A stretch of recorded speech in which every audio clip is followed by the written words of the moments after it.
மகனுக்காக ம் மருமகனை வைத்து ஆஹா. மாமனார் மோடியிடம் சரணடைந்ததுதான் கதை. பத்திரிகையாளர்கள் ஊடகவியலாளர்கள் சொல்வதெல்லாம் நீங்கள் சொல்வது போலவே தன்னுடைய மகனை காப்பாற்றுவதற்காக அந்த டாஸ்மாக் ஊழலில் இருந்து சிலரை தப்பிக்க வைப்பதற்காக இந்த மாதிரியான ஒரு சந்திப்புகளை நிகழ்த்தியிருக்கிறாருன்னு சொல்றாங்க. எந்த வகையில இது உண்மை? இதுல எதை நம்ம எடுத்துக்கணும்? துரோகம் செய்து கருப்பு கொடி காண்பித்து வெள்ளை கொடி காண்பிக்கிறேன் என்று வந்தால் மோடி விடமாட்டார். ராமேஸ்வரத்தில் சென்ற மாதம் தான் அவர் சொன்னார், திராவிட முன்னேற்ற கழக அமைச்சர்கள் என்னிடம் வந்து அழுகிறார்கள், தே ஆர் கிரையிங், ரோத்தா ரத்தாக அப்படின்னு சொன்னார். அந்த காளான்களை காப்பாற்றுவதற்காக யாருங்க? யார் அந்த காளான்களையா? 5 பேருங்க. 5 பேர். 5 பேரு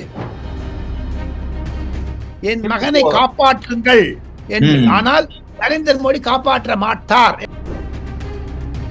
இந்த சந்திப்புக்கு முன்னாடியே எம்பி கனிமொழி அவர்கள் அம்மையார் நிர்மலா சீதாராமன் அமைச்சர் அவர்களை சந்தித்து பேசியிருக்கிறாங்க. அந்த இடத்தில் கூட இது சம்பந்தமாக, தனது கட்சி சம்பந்தமாக, இந்த ஊழல் சம்பந்தமாக பேசப்பட்டிருக்கலாம் என்ற ஒரு வாதம் கூட இருக்கிறது. அதுவும் வேலைக்கு ஆகாதுன்றீங்களா? அமித்ஷா அவர்களுக்கு 5 குறிப்புகளாக, ஒரு புல்லட் பாயிண்ட்ஸ்களாக அமித்ஷாவிற்கு ஏன் அந்த ரிப்போர்ட் கொடுக்க வேண்டும்? அவர் உள்துறை அமைச்சர், நிதியமைச்சர் நிர்மலா சீதாராமனுக்கு தான் கொடுக்க வேண்டும் என்று தாங்கள் கேட்கலாம். ஆனால் அவரை நன்றாக அறிந்ததனால் நான் சொல்லுகிறேன். ஆனானப்பட்ட ப. சிதம்பரத்தை ஜெயில் வைத்தார்னா அது நரேந்திர மோடி ஒருவரால் தான் வைக்க முடியும். அரவிந்த் கெஜ்ரிவாலை வைத்தார் என்றால் நரேந்திர மோடி ஒருவரால் தான் வைக்க முடியும். காரணம், நீங்க எல்லாம் ஊழல் பண்ணலாம், பண்ண விடாதாங்களா? எண்ட் ஆர் ஜூலை ஃபர்ஸ்ட் வீக்ல ராகவேந்திரா இந்த வீடியோ போய் பாருங்க. மோடியா ஈடியா சொன்னாரு பாருங்க உதயநிதி, அது என்னங்கத பாத்துக்கலாம். திராவிட முன்னேற்ற கழக மந்திரிகள், முக்கிய புள்ளிகள், குடும்ப புள்ளிகள் அனைவரையும் கண்டிப்பாக நரேந்திர மோடி தண்டிப்பார்.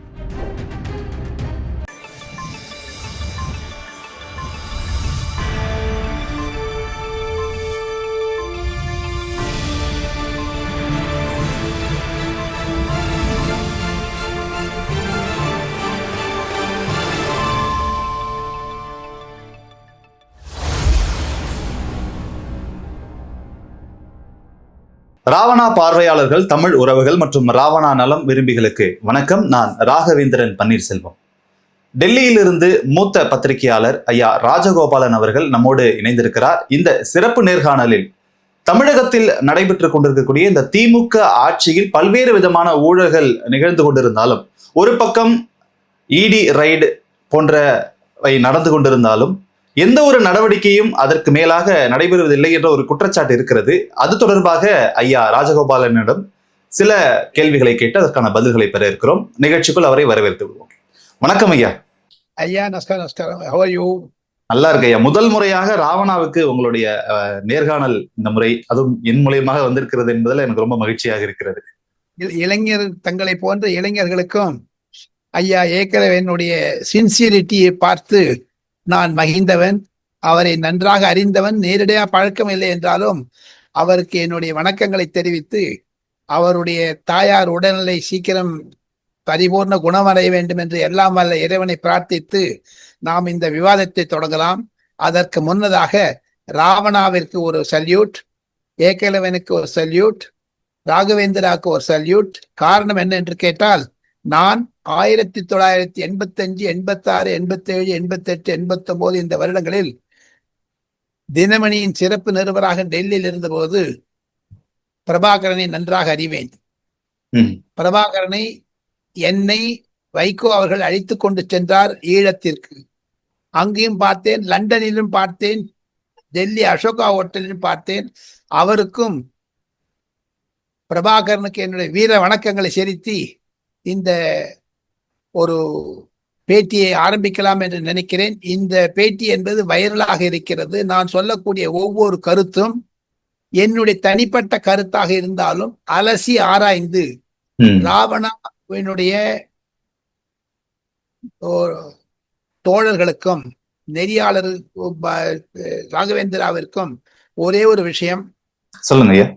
டெல்லி பயணத்தை பற்றி தாங்கள் கேட்டீர்கள். மு.க. ஸ்டாலினுடைய டெல்லி பயணத்தை பற்றி விவரமாக சொல்லுவதற்கு முன்னதாக ஒரே ஒரு தலைப்பு, மகனுக்காக ம். மருமகனை வைத்து ஆஹா. மாமனார் மோடியிடம் சரணடைந்ததுதான் கதை. ஐயா, கேள்விக்குள்ள நம்ம இப்பதான் போறோம். அதற்கு முன்னாடியே நீங்க எனக்கு ஒரு ஹிண்ட் கொடுத்துட்டீங்க. நம்ம முழுமையாக அந்த நேர்காணலுக்குள்ள போகலாம். உங்களுடைய அந்த வாழ்த்துகளுக்கும் பாராட்டுகளுக்கும் முதல்ல நன்றியை தெரிவிச்சுக்கிறேன். முதலமைச்சர் மு.க.ஸ்டாலினுடைய அந்த டெல்லி பயணம் பல்வேறு ஊகங்களை இங்கே கிளப்பி இருக்கிறது. ஊடகங்கள்ல ஒரு பக்கம் அவர் நிதியை பெறுவதற்காக பிரதமரிடம் பேசினார் சொல்றார். இன்னொரு பக்கம் பத்திரிகையாளர்கள், ஊடகவியலாளர்கள் சொல்வதெல்லாம் அவர் நீங்கள் சொல்வது போலவே தன்னுடைய மகனை காப்பாற்றுவதற்காக அந்த டாஸ்மாக் ஊழலில் இருந்து சிலரை தப்பிக்க வைப்பதற்காக இந்த மாதிரியான ஒரு சந்திப்புகளை நிகழ்த்தியிருக்கிறாருன்னு சொல்றாங்க. எந்த வகையில இது உண்மை? இதுல எதை நம்ம எடுத்துக்கணும்? எதையே எடுத்துக்க வேண்டாம், ரெண்டுத்தையும் எடுத்துக்க வேண்டாம். மூணாவது நான் சொல்றதுதான் எடுத்துக்கணும். அடடா. மோடியை நம்பினவர்கள் என்றால் தனக்கு உயிரையே தருவார் மோடி. ஆனால் துரோகம் செய்து கருப்பு கொடி காண்பித்து வெள்ளை கொடி காண்பிக்கிறேன் என்று வந்தால் மோடி விடமாட்டார். ராமேஸ்வரத்தில் சென்ற மாதம் தான் அவர் சொன்னார், திராவிட முன்னேற்ற கழக அமைச்சர்கள் என்னிடம் வந்து அழுகிறார்கள், தே ஆர் கிரையிங், ரோத்தா ரத்தாக அப்படின்னு சொன்னார். ஞாபகம் இருக்குல்ல உங்களுக்கு? அழுதாங்க. அருகே இருந்த தென்னரசுவும் ராஜகண்ணப்பன் மந்திரி உட்கார்ந்திருந்தார்கள். அவர்கள் வெளிநடப்பு செய்திருக்க வேண்டும். அவ்வளவாக மு.க. ஸ்டாலின் முதலமைச்சரை நரேந்திர மோடி அவர்கள் இழிவுபடுத்தினார். அந்த இழிவுபடுத்தினதும் அதையும் மீறி 5 புதியதாக முளைத்திருக்கக்கூடிய காளான்கள், அந்த காளான்களை காப்பாற்றுவதற்காக யாருங்க? யார் அந்த காளான்களையா? 5 பேருங்க. 5 பேர். 5 பேரு என்னங்க? திராவிட முன்னேற்ற கழக திராவிட பாசறையில் வளர்ந்தவங்களா? அவங்களாம் ஈவி ராமசாமி நாயக்கருடைய பேரவையில் வளர்ந்தவங்களா? கருப்பர் கூட்டத்தில் இருந்தவர்களா? ஏதோ உதயநிதிக்கு பக்கவாத்தியம் வாசிக்கிறதற்காக அவர்களை எல்லாம் ஊக்குவிட்டு ஆனந்த் பாஸ்கரன், இது யாருங்க? இது புதுசா வந்திருக்காங்க. ஆகாஷ் பாஸ்கரன், செந்தில், நிதிஷ், அப்புறம் இது விக்ரம் ஜூஜு. அது யாருங்க? அது ஜூஜு விக்ரம் ஜூஜு. என்னங்க விக்ரம் ஜூஜுவா? லூலுன்னு ஒருத்தர் கடை வச்சிருக்காருங்க துபாயில. அவருக்கு உறவா என்னன்னு தெரியல. இதுல யாருங்க இவங்கெல்லாம்? இவங்கெல்லாம் அண்ணாதுரைக்கு 5 பேரை வச்சு திமுக ஆரம்பிச்சு அண்ணாதுரை முதல் அமைச்சரவை கூட்டத்தில் 1967ஆம் வருடம் என்னுடைய மரியாதைக்குரிய தகப்பனார் ஜா ராமபத்ரன் சுராஜ்யா சுதந்திர கட்சியில் இருந்த போது ராஜாஜியுடன் நானும் சென்றிருந்தேன். சிறு வயதில் 16-17 வயசு சிறுவனாக. அப்பொழுது சத்தியவாணி முத்து, ஏ கோவிந்தசாமி, என்.பி. நடராஜன், கே.ஏ. மதியழகன் போன்றவர்கள் எல்லாம் வளர்த்த கட்சி திமுக. அந்த கட்சியில் இந்த 5 காளான்கள் யாருங்க? இல்லை, திமுகவை அடுத்ததாக வளர்த்து எடுத்து கொண்டு போகக்கூடிய ஒரு இளம் தலைவர் உதயநிதி ஸ்டாலின். அவருடைய நண்பர்கள் இவர்களுக்காக ஒரு உதவி செய்வதற்கு, அந்த கட்சியை வளர்ப்பதற்காக வருவதற்கு போஸ்டர் ஒட்டி கஷ்டப்பட்டு ராவும் பகலுமா அந்த சைதை சம்பந்தம், பவழக்கண்ணன், சிட்டி பாபு போன்றவர்கள் நான் பழகி இருக்கிறேன். சென்னையில் மேயராக இருந்த பொழுது அப்பதான் நான் சொல்றதெல்லாம் 70, 67, 68, 70 இருந்து. அப்புறம் நான் டெல்லிக்கு வந்துட்டேன். அப்புறம் 45 வருஷமா நான் டெல்லியில இருக்கேன். இவங்களெல்லாம் திமுக வளர்த்தாங்க. இவங்க யாருங்க இந்த 10 பேர் 5 பேர் வந்தது? ஒரு ஆளுக்கு தாங்க 2021 எனக்கு தெரிந்த மிக மிக நெருக்கமான நண்பர் ஒருவர் ஆகாஷ் பாஸ்கரனை தெரிந்தவர். சைக்கிள் விட்டு போயிருந்தாராம். இன்னைக்கு 30,000 20,000 கோடி சத்து வாட்சுக்கு வச்சு இன்ஸ்டாகிராம்ல போட்டோ போடுறாரு. இது வாங்க வளர்த்த திராவிட பாசறை. இதுவா திராவிட பாசறை? ஆக மொத்தம் மு.க. ஸ்டாலின் அவர்கள் நரேந்திர மோடியிடம் சரணடைந்தார் என்பதுதான் கதை. என் மகனை காப்பாற்றுங்கள் என்று. ஆனால் நரேந்திர மோடி காப்பாற்ற மாட்டார் என்பதும் ஒரு கேள்விப்பட்ட விஷயம். காரணம், கருப்பு கொடி காமிக்கிறாங்க. அங்க சென்னையில இருந்து ராஜ்பவன் போயது கீழே போனா போடமாட்டேன், அவர் ஏரிக்காட்டுல போனாரு கிண்டு பண்றாங்க. எனக்கு முன்னதாக நிர்மலா சீதாராமன் அமித்ஷாவையும் மரியாதை நிமித்தமாக சந்திச்சேன் என்று கனிமொழி அந்த பேஸ் கிரியேட் பண்ண மறுநாள் அண்ணன் இவர்களை எல்லாம் பார்ப்பதற்கு இந்த 3 பேரும் யாரும் ஹெல்ப் பண்ண மாட்டாங்க, எழுதி வச்சுங்க சார். இல்ல இப்போ நீங்க நாம இந்த சந்திப்புக்கு முன்னாடியே எம்பி கனிமொழி அவர்கள் அம்மையார் நிர்மலா சீதாராமன் அமைச்சர் அவர்களை சந்தித்து பேசியிருக்கிறாங்க. அந்த இடத்தில் கூட இது சம்பந்தமாக, தனது கட்சி சம்பந்தமாக, இந்த ஊழல் சம்பந்தமாக பேசப்பட்டிருக்கலாம் என்ற ஒரு வாதம் கூட இருக்கிறது. அதுவும் வேலைக்கு ஆகாதுன்றீங்களா? ஒண்ணுமே ஆகாது. இல்ல இன்னொரு பக்கம் இடைக்கால தடை கொடுத்திருந்தாலும், சுப்ரீம் கோர்ட்டுடைய இடைக்கால தடை கொடுத்திருந்தாலும், நாளையோ நாளை மறுநாளோ அடுத்த நாளோ திங்கட்கிழமையோ செவ்வாய்க்கிழமையோ அந்த ரித்தீஷை கைது செய்வதற்கு சுப்ரீம் கோர்ட் தடை விதிக்கவில்லை என்பதுதான் லீகல் ஒப்பீனியன். என்போர்ஸ்மெண்ட் டைரக்டரேட்டுடைய அலுவலகம் டெல்லியில் இருக்கிறது. அது இருக்கக்கூடிய ஒரு additional director of enforcement directorate told me categorically, okay, எங்களுக்கு தடை டாஸ்மார்க்கை பத்தி விவாதிக்காதே, அதுக்கு நாங்க அதை லிஃப்ட் பண்றதுக்கு அந்த எம்பார்கோவை அது எடுத்துன்னு போறதுக்காக நாங்க வெக்கேஷன் ஜட்ஜுக்கு முன்னாடி நாங்க போறோம்.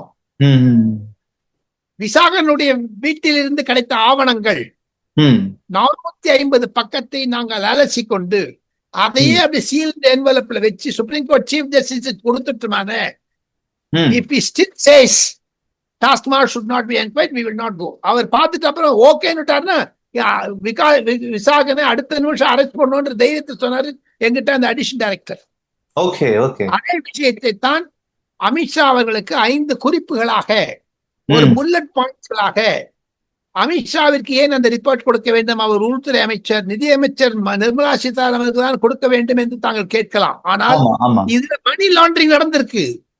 மணி லாண்டரிங் நடந்தா அதுல யூனியன் ஹோம் மினிஸ்ட்ரி இன்வால்வ் ஆயிடும் தானாவே. ஓகே, அதை தவிர 3 அமைப்புகள் இருக்கிறது ராகவேந்திரா டெல்லியில். ஓகே, இபிஐக்கு தெரிந்தால் அது ஈந்திக்கும் இன்கம் டாக்ஸுக்கும் தானாகவே போய்விடும். இன்கம் டாக்ஸ் தெரிஞ்சா அது இடிக்கும் சிபிஐக்கு தானா போயிடும். இது 3த்துல 1 போச்சுன்னா கிடைச்சிடும். ஓகே, இப்போ இடியே தான் விசாரிக்க கூடாதுன்னு சொல்லியிருக்காங்களே தவிர மற்றவர்கள் உள்ள வரக்கூடாதுன்னு எதுவும் சொல்லலையே. நாளைக்கு சிபிஐ கூட அரெஸ்ட் பண்ணலாமோ இல்லையா இவங்களை? கரெக்ட்.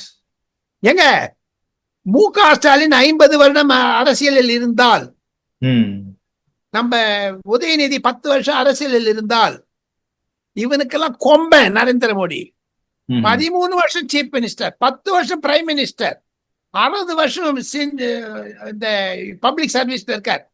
10 ஸ்டாலினை பார்த்திருக்காரு, ஊதி விட்டுற முடியும்.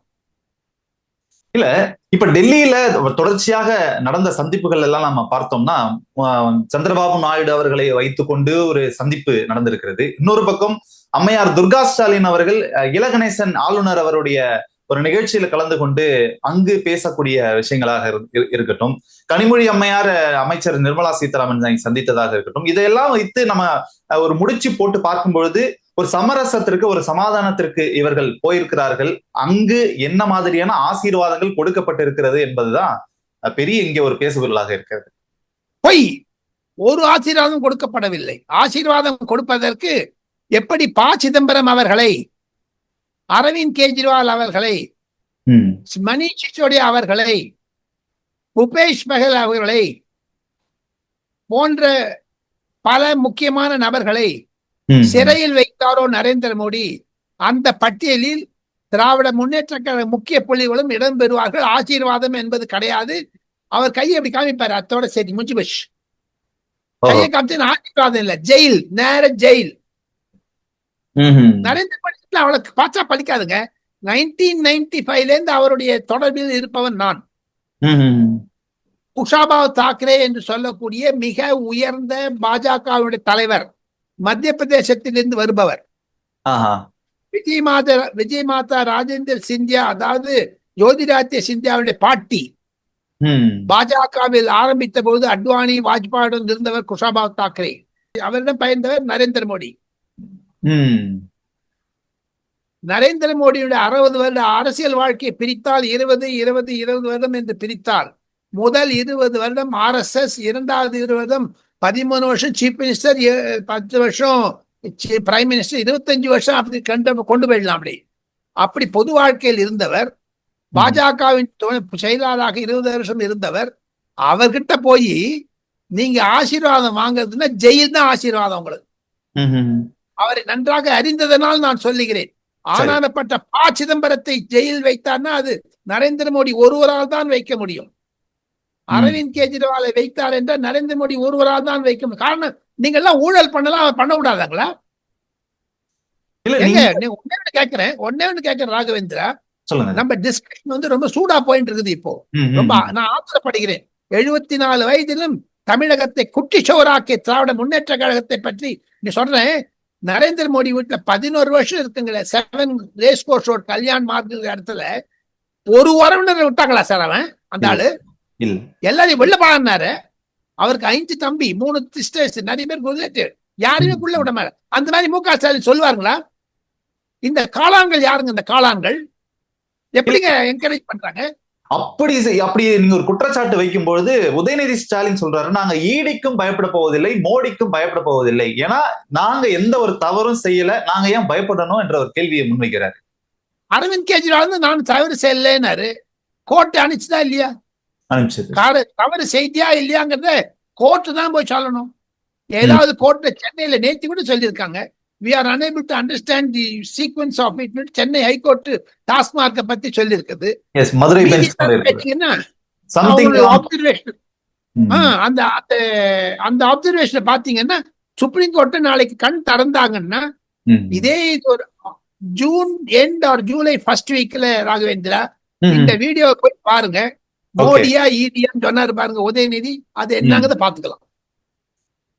தொடர்ச்சியாக இந்த 2026க்கு உள்ளாக திமுகவில் உள்ள முக்கிய அமைச்சர்கள் எல்லாம் சிலர் கைது செய்யப்படுவார்கள், ஊழல் குற்றச்சாட்டுகளுக்காக கைது செய்யப்படுவார்கள் அப்படின்னு நீங்க முன்னாடியே ஏற்கனவே நிறைய பேட்டிகள்ல சொல்லியிருந்தீங்க.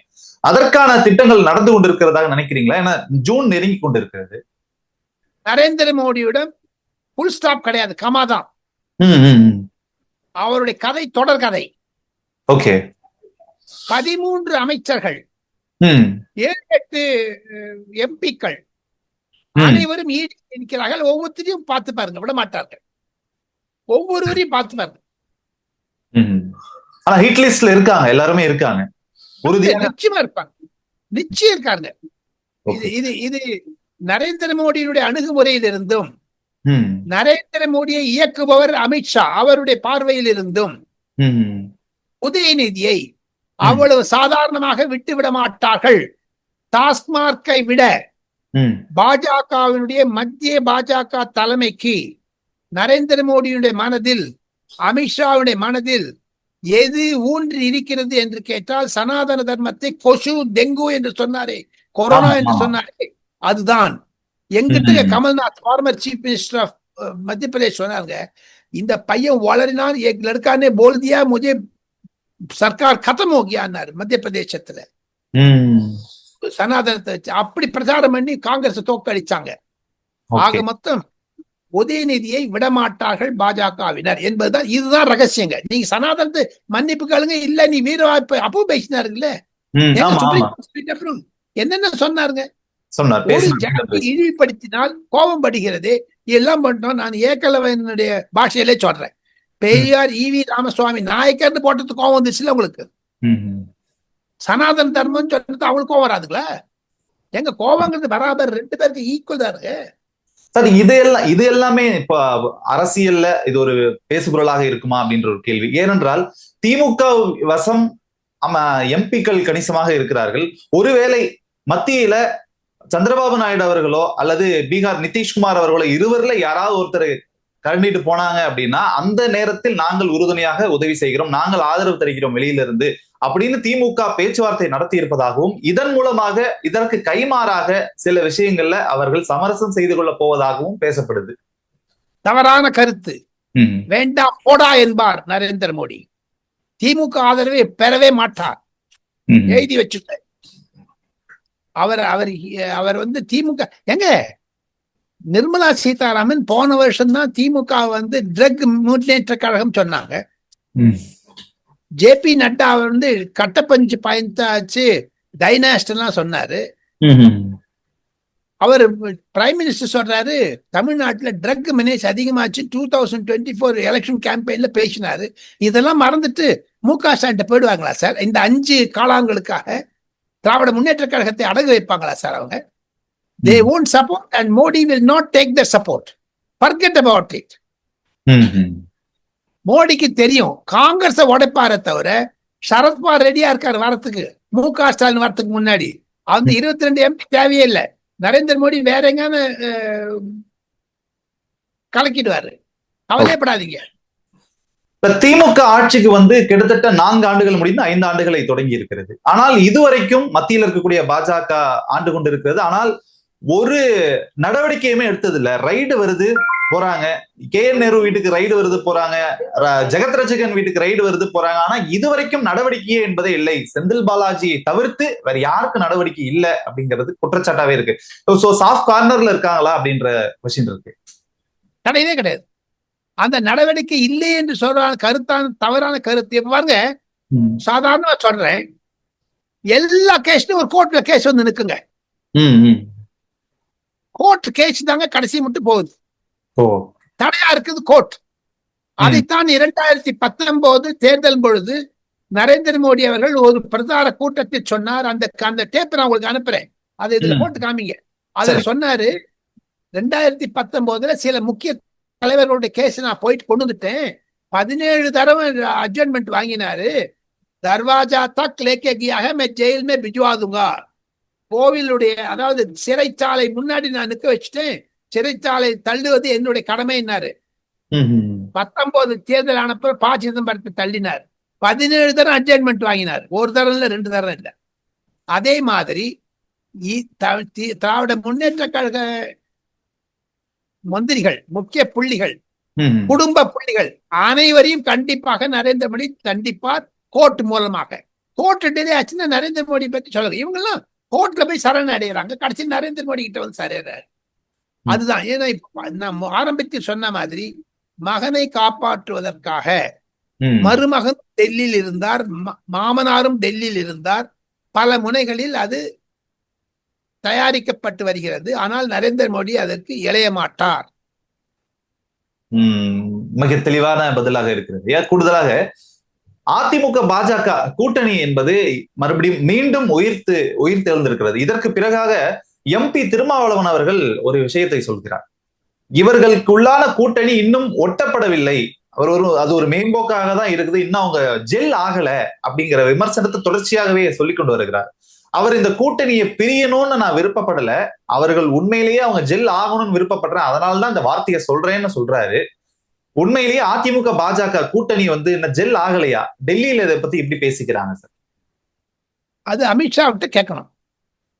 காரணம் என்னன்னா, தலித்களை வைத்துக் கொண்டு அரசியல் செய்த மாயாவதியை ஒண்ணுமில்லாத ஆக்கினார் அமித்ஷா உத்தரப்பிரதேசத்தில். 2வது முறையாக யோகி ஆதித்யநாத் பதவிக்கு வரக்கூடிய அளவிற்கு தலித்த ஓட்டுகளை வைத்துக் கொண்டு பாஜக வெற்றி பெற்றது. 2026 அமித்ஷாவுடைய கணக்கு திருமாவளவனை தலித் ஓட்டுகளை வைத்துக் கொண்டு கபட நாடகம் ஆடுவதை நிறுத்த வேண்டும். இந்த ஓட் பாலிடிக்ஸ் இருக்கு பாருங்க, ஓட் பேங்க் பாலிடிக்ஸ், தலித் அதெல்லாம் சிதற அடிப்பார். போன வாட்டி லோக்சபால 8000 ஓட்டுல சார் ஜெயிச்சாருங்க. அவருடைய popularity is diminishing. Don't worry about it. Amit Shah பார்த்து பாரு. அமித்ஷா கையை வச்சுட்டாருன்னா அந்த அலைன்ஸ் இன்டாக்டா இருக்குதுங்க. நேற்று இரவு கூட நான் சொல்ல முடியும் ஒரு தகவலை. ராவணா நேற்று இரவு 26 திங்கட்கிழமை மே மாதம் ஒரு முக்கிய தலைவர் மூலமாக எடப்பாடி பழனிசாமியுடைய வீட்டில் குண்டு வைத்ததை பற்றி அமித்ஷா கவலைப்பட்டு கூடிய விரைவில் அவருக்கு CRPF ப்ரொடெக்ஷன் கொடுக்கலாமா என்று யோசி வருகிறார்கள். பிரதிதினம் எடப்பாடி பழனிசாமியுடைய தொடர்பில் அமித்ஷா இருக்கிறார். தமிழகத்தை பற்றி நன்றாக உணர்ந்திருக்கிறார் அமித்ஷா. கண்டிப்பாக ஜூன் மாதம் 7 அல்லது 8 தேதிக்கு சென்னை வருவதாக நான் கேள்விப்படுகிறேன். அப்பொழுது எல்லாத்தையும் everything will be cemented together. Don't worry. இந்த NDA கூட்டணியில பல்வேறு கட்சிகள் இணையும் அப்படின்னு காத்து கொண்டிருக்கும் போது விஜய் வருவாரா அல்லது சீமான் வருவாரா அப்படின்ற கேள்விகள் நிறைந்திருக்கிறது. இதில் யார் வருவதற்கான வாய்ப்புகள் இருக்கு சார்? பேச்சுவார்த்தை நடந்து கொண்டுதான் இருக்கிறதா? அமித்ஷா அவருடைய ஒரே ஒரு கணிப்பு, சோசியல் இன்ஜினியரிங் என்று சொல்லி உத்தரப்பிரதேசத்தில் 3 முறை நரேந்திர மோடியை பிரபலமாக்கியதும், திரிபுரா போன்ற ஒடிசா போன்ற மாநிலங்களில் பாஜகவை மீண்டும் கொண்டு வந்ததும், போதாத குறைக்கு டெல்லியில் அரவிந்த் கெஜ்ரிவாலை சமாப்தி பண்ணதும், ஹரியானாவில் தேவிலால், பஞ்சிலால், பஜன்லால் போன்ற லால்கள் குடும்பத்தை தரைமட்டமாக்கியதும், மகாராஷ்டிராவில் சரத்பவாருடைய ஆதிக்கத்தை சரத்பவார் முன்னிலையிலே சிதறி அடித்தது அமித்ஷா.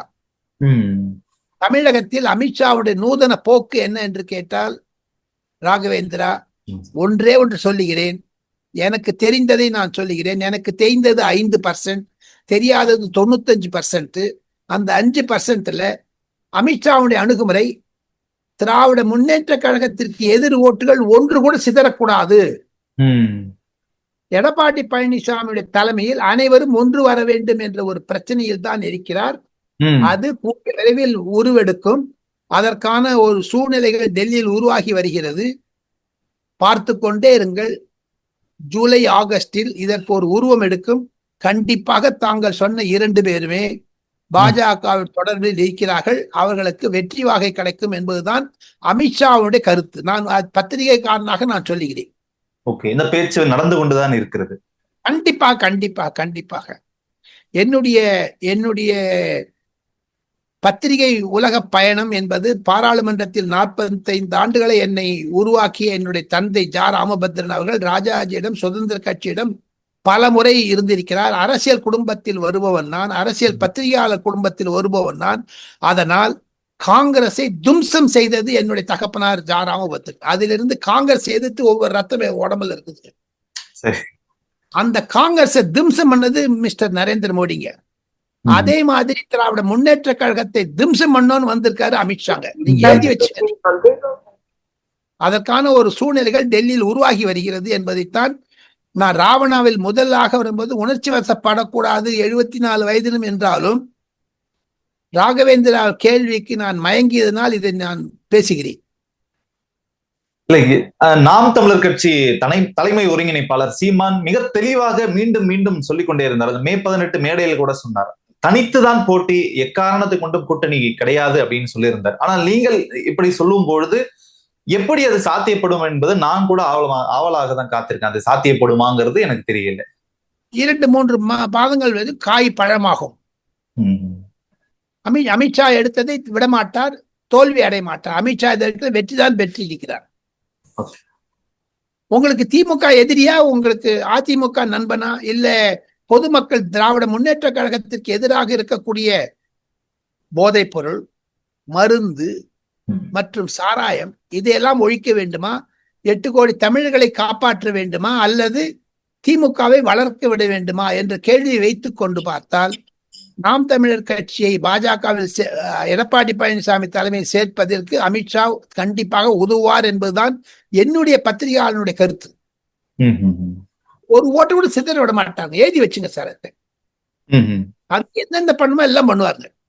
பல்வேறு கேள்விகளுக்கு உங்களுடைய இந்த பொன்னான நேரத்துல பதில் அளித்தமைக்கு மிக்க நன்றி சார். தேங்க்யூ. மீண்டும் ஒரு நிகழ்ச்சியில் சந்திக்கலாம். நன்றி, வணக்கம்.